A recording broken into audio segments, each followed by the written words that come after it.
Hello everyone, this is Myth here, and today I'm going to bring you a video of Rise of Civilization. So it's a new mobile war strategy game. It's actually the first of its kind of game that I played on mobile, so it's very exciting to me and it's a lot of fun. And I've been playing this game for around a week and a half, and I'm on server 70. This game has only been globally released for around 2 weeks time. As you can see, so basically you build your castle and troops, and everyone on the server basically is on a huge open world map with divided by within different provinces. So the whole area actually is all fogged up at the beginning, but I have scouted the entire area so I can see what's going on all the time. So in today's video, I'm going to talk about the event that's going on right now. So if you're new to the game, around 7 days, around the week time, when the server's created, there is going to be an event called the Mightiest Governor, and the reward for top 15, I think, top 25, even up to top 50 will get Julius Caesar's summoning statue. I know it's still quite exclusive for a lot of players, but for those players who do want to do well in this event, I will explain. I did a lot of research actually, and currently I'm trying to get a good ranking for the event, and right now I'm on like rank 4 on the server. But you can see rank 1 is actually quite a large gap between rank 1 and rank 2, my guildie there. So nonetheless, so basically this event is divided into 5 days.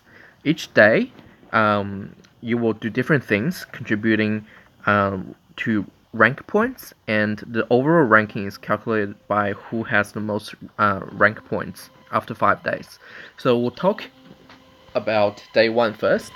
So I'm already on day 4, but day 1, okay, is a training event. So the point is calculated by how many troops you produce within that 24 hours.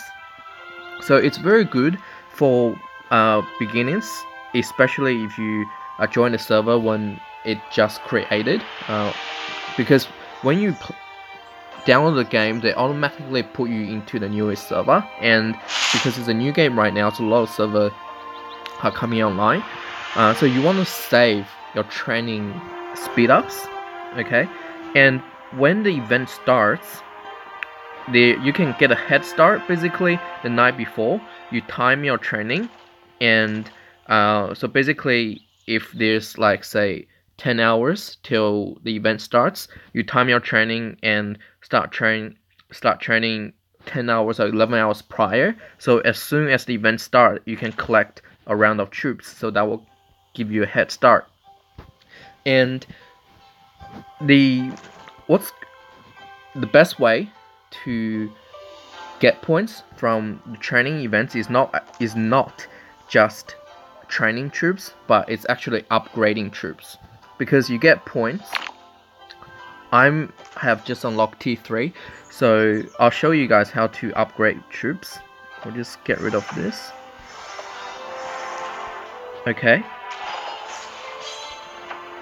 so you go to this menu, and I don't have any T2 right now, but if you have any T2 or T1, if you want to upgrade to T2, but the best is T2 upgrade to T3 for a new server.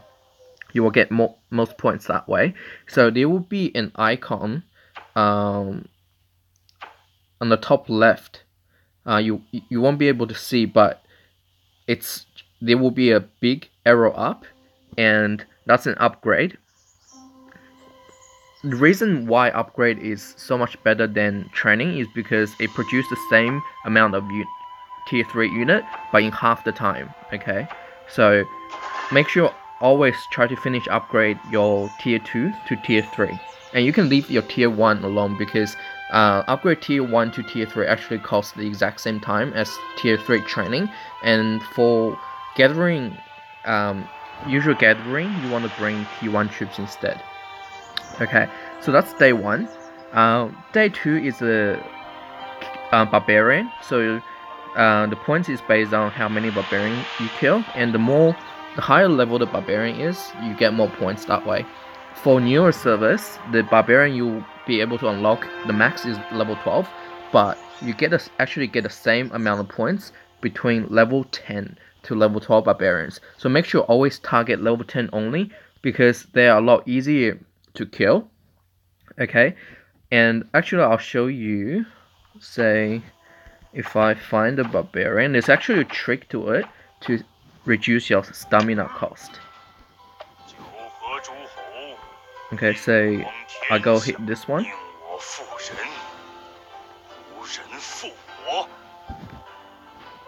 So basically every time you march towards a barbarian, it costs 50 action points, okay? But what happens is, if you kill this guy and then go to another barbarian, I'm gonna stand by. See, now it's cost 48 points, and every time you just do not go back to the city, and every time you march towards a new barbarian, it costs 2 less extra point than the previous march, and until it goes down to 40 points per march. So what you want to do with barbarians is you search for level 10 barbarians around your castle, and make sure your troop doesn't go back to your castle. So you want to bring your strongest troops so they last longer without injuries. Okay, so now I killed this guy and I search again, and if I march, that will be 40. Okay, still 48, but it will go down progressively to 40. Okay, so that's the trick to reduce your stamina cost. And the first week of server open, you'll be able to get some stamina potions through just doing quest, so you can spam the potions on day 2. But the problem with day 2 is it doesn't really give much points compared to the training day. Okay, but training day is much pay to win, so for those people who want to spend, definitely training day is very useful, and depends. And with the other days events, like day 5 is a PvP kill event, you will need a lot of troops for it as well. So training day is very, very important. I actually did really bad on training day because I didn't realize how important it is. So just trying to get you guys not make the same mistake as me. So basically that's day 2. And for day 3, it's a gathering event, same as day 2. It's the point you get is pretty low, and you get 5 points for every I think whatever unit of gold you gather. So, and it's the best way. So make sure always gather gold. And there's a trick to gathering as well. Is, well, firstly you have to go to your items and make sure you use the 24-hour gathering enhance, so it increase your gathering speed by 50%. And if you're really close to a sanctum or altar, and if there's a gathering boost rune, you can go grab it. But if you're really far, then probably not worth it, because it's only a 5% boost for an hour. And you can only send out 3 to 4 or 5 troops at the same time, depends on your city level. So with gathering, what you do is you actually get a 25% gathering speed bonus if you gather within your alliance flag area. Okay, so basically you want to look for gold mines that's within your flag area, but if you cannot find within your flag area, then just search for it and try to look for as close to your castle as possible. So that's day 2 and day 3, gathering and kill barbarians, which doesn't really give a lot of points. And now we're up to day 4. With day 4, the event is power increase. So for every single point of power, you get 2 rank points. Okay, there's actually you can't just blindly upgrade buildings. The best way in my opinion, well, I actually did a spreadsheet. So I went into every single building of mine and I looked. So what I look at the power increase. So here is plus 10,128, and look at the upgrade time cost is 1 day 1 hour. So I actually calculate everything in with minute as the unit, right? So I'll give you an example of something that's good. Say for building. Building. So basically, hospital is actually the best. So from hospital level 19 upgrade to level 20, it gave like more than 20 power per minute, right? And then you compare to like farm or lumber mill, they only give like 3 point something 45 power per minute. So you upgrade hospital, it's actually 4 times more efficient than you upgrade lumber mill or farm or archer or stable or anything. And right after hospital, it's gold mines, right? So if I look at my spreadsheet here for a gold mine that's from level 20, which gives you 49,000 points. So I type it in 49326, and that's 1 day and 13 hours, which is 24, 37. So 37 times 60, right, equals to 2,220 minutes. And then I use the power divided by minutes, which gets me 22.21 power per minute. So it's very, very high already for building. Most of the building like farm, lumber, quarry for stones, scout, like they give really, really low power per minute, okay? So my plan is right now upgrade all the hospital to level 20, and then I'll probably work on my mines, because my city hall is already 21 and it actually requires me to upgrade archery range to level 21 to be able to continue further, and it's really a waste of speed up to use on archery range, because for like if I look at my spreadsheet, archery level 12 to level 13 only gives me 4.02 power per minute. So it's very wasteful. I'm not going to go to detail for every single building. You can, just do the calculation yourself. But at the beginning stage, I will say follow the city hall's level path. And once you reach to, level 20, 21, which city hall is really hard to upgrade, go for the hospitals and then the gold mines. Okay. And another thing is the Alliance Center. I recommend upgrade it first, because firstly it gives good power per minute ratio. Like Alliance Center from 20 to 21, I calculate it gives 12 power per minute, which is pretty high already. And also the higher your Alliance Center level is, the more helps you can get from your Alliance members for the speed up, which is very, very useful. Okay, and then if you look at research, it's quite funny because I calculate everything research as well, and conclusion is research actually gives a lot more power per minute compared to building. So that's very important, and you want to look like which one is the best to upgrade. So before the event starts, you want to leave it alone. You don't want to upgrade it. Like this jewelry, it gives 9,182 power, right? And it only costs 150 minutes to upgrade, and that's the whopping 61 power per minute. That's actually the highest power per minute thing I have calculated so far. And say stuff like wheel, let's see, has a 14 power per minute, and handcart, which I'm upgrading now, 425, it gives me a 21.45 power per minute.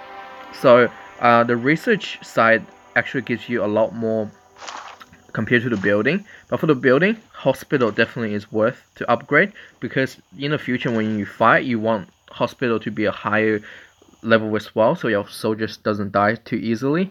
And same with day 1 training. What you want to do is the night before, you time yourself for a big upgrade, okay? so like a 10, 12, 15 hour upgrade, you do it 10, 12, 15 hours prior to the reset, and then as soon as reset comes, bam, you get the power boost right away, which gives you a head start. So make sure to do that, and I think that's pretty much it for day 4. So in conclusion, research over building, go with city hall level till you reach a level that's you think is too hard to continue upgrade, and then go with hospital and gold mines. Okay, and make sure alliance center is level up so you can get as much help as you can get. Okay, so that's day 4. Now we're up to day 5. Day 5 I actually hasn't participated in, but I did a lot of research. So day 5 basically it's a killing event. So every single kill you have, it's divided between T1, T2, T3, T4, T5 kills. Obviously the higher tier will give you more points.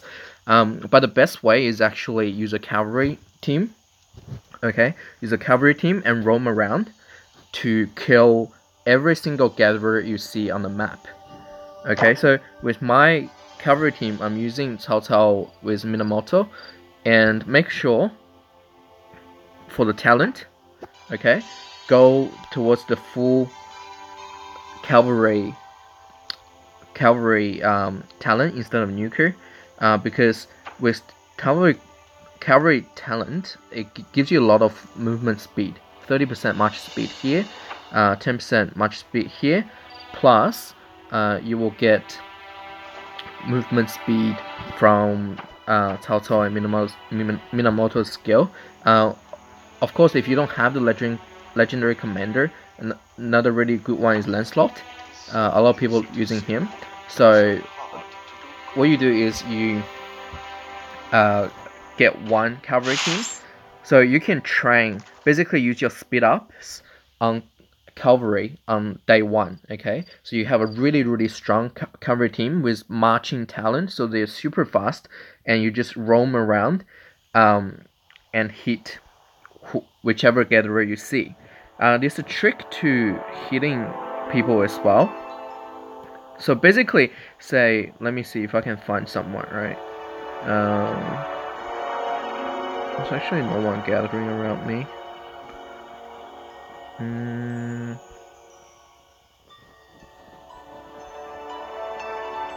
Okay, so this guy's gathering around me. If you click on tag him, and then it's actually gonna send an alert to him, and then he might run away. Okay, so what you do is you target something near him that's a neutral objective, such as the barbarians, and once your troops move almost to the barbarians or almost to him, then you change target. Then in that way he wouldn't have time to react, especially if you're on cavalry. You can just chase them down very easily. And so basically you will send your cavalry troop, while my plan is to send them to places that's really far, and I will have one group of infantry archer troop that's clearing around me. So that's pretty much it, and make sure to use your teleports. Okay, so if you don't see any gatherers around you, or like you or your alliance killed everyone and they're afraid to come out, then go to your items and use the random teleport. So it teleports you to a random place on the map. I'm not sure if it's on the home map or it's just within your own province, but and the random teleport very cheap to buy, especially if they're on discount in a courier shop. So if you see one on discount, it's probably like 200-300 gems. Actually it's less, because I've seen territorial teleport for 350 gems, so it will be very cheap. Just grab them and it will send you to a different location on the map, and you can kill the gatherers there. And also, if you are in like a dead area where there's not many people, and because you can't target teleport across provinces, because for new servers the pass 1, pass 2 not unlocked yet, so what you do is you can leave your alliance and join a random alliance on the other province, teleport to them, and then quit, join back to your alliance, but then your castle will be over in the other province. Okay, so that's the trick as well. So basically, cross 5 days. Day 1, day 4, day 5 will give you the most points. Day 5 is very important, especially if you're free to play and if you got a lot of time. It actually will get you millions of points. Okay, if you have your cavalry troops set up, and if you have some hospital speed ups as well, those are quite important. Yeah, so that's pretty much it. As I said, reward is Julius Caesar, and he's pretty much the strongest siege commander in the game. So rank 1 gets 180. I'm going for rank 2 because rank 1 is actually too far away from me. So rank 2 or rank 3. Yeah, I'm going for rank 2 personally, I think. Alright, so that's pretty much it for the video. I know a lot of you are not really going for top ranking in the event, but it's for those who are going. Hope you find this video helpful. And in my next video, I think I'll talk about something like my mistakes I made playing the game past 10 days. I made tons of mistakes, right? If I know these things before I started playing, I will be doing so much better right now. So in my next video, I'll go through the mistakes I made and how you can avoid them. So yeah, make sure to give the video a thumb up and subscribe for further content, and I'll see you guys in my next video. Bye.